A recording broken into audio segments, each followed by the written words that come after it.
Hi అండి అందరికీ. ఇది గ్లిట్టర్ షీట్ రోజ్ అండి. ఇది వచ్చేసి మెటీరియల్ అండి. గ్లిట్టర్ షీట్ని రివర్స్ చేసి పెన్సిల్తో సర్కిల్ డ్రా చేయాలండి.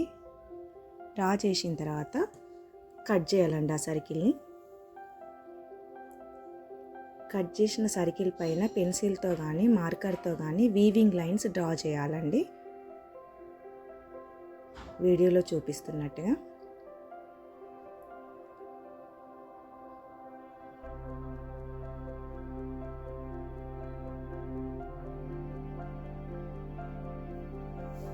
మధ్యలో వచ్చేసి అలా అక్కడి వరకు స్టాప్ చేయాలండి.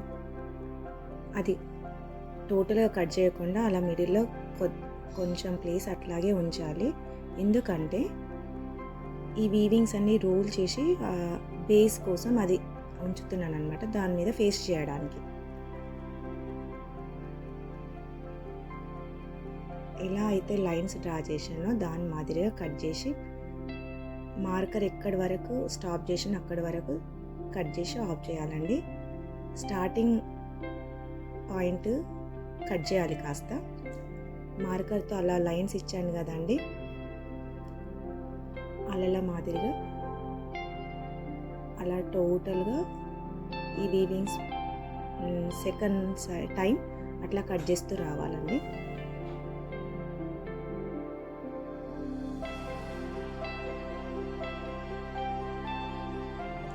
వీడియోలో చూపిస్తున్నట్టు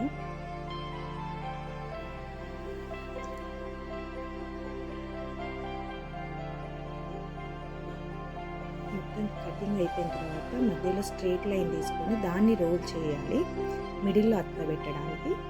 రోజ్ ఫ్లవర్లో చూశారు కదండి, ప్లెయిన్గా అలా అతకబెట్టి రోలింగ్ అనేది మిస్ అయిందండి. జస్ట్ ఆ వీవింగ్ లైన్స్ ఉంటాయి కదా, దాన్ని రోల్ లాగా చేసి కొంచెం రౌండ్ది వదిలిపెట్టాను కదా, దాని మీద పెడితే కొంచెం లూజ్ అవుతుంది. అట్లా పెటల్స్ మాదిరిగా కనబడుతుంది. ఇప్పుడు స్ట్రైట్ లైన్ తీసుకున్నాను కదండి, అది మిడిల్లో స్ట్రైట్గా కనబడుతుంది కదా, దాన్ని రోల్ చేసి గ్లూ గన్తో ఫేస్ చేస్తున్నానండి. ఈ వీవింగ్స్ని ఆ రోల్ని మిడిల్ పాయింట్లో సేమ్ అలాగే గ్లిట్టర్ షీట్ పైన వీడియోలో చూపిస్తున్నట్టుగా గ్లూతోని ఫేస్ చేయాలి.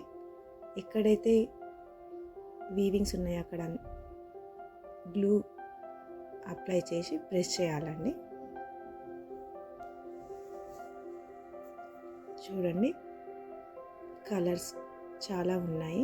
Sky blue, red, gold colour. వాటికి లీవ్స్ పెట్టాను. మీకు నచ్చితే లీవ్స్ కూడా పెట్టుకోవచ్చు. బ్యాక్ సైడ్ ఆ లీఫ్ అనేది ఆ మోడల్లో ఉంటుంది. 5 సైడ్స్ పెట్టుకోవచ్చు, లేదు అంటే విడిగా అయినా ఉంచవచ్చు. ఇవి వచ్చేసి ఫ్లోట్ కూడా అవుతాయండి వాటర్లో.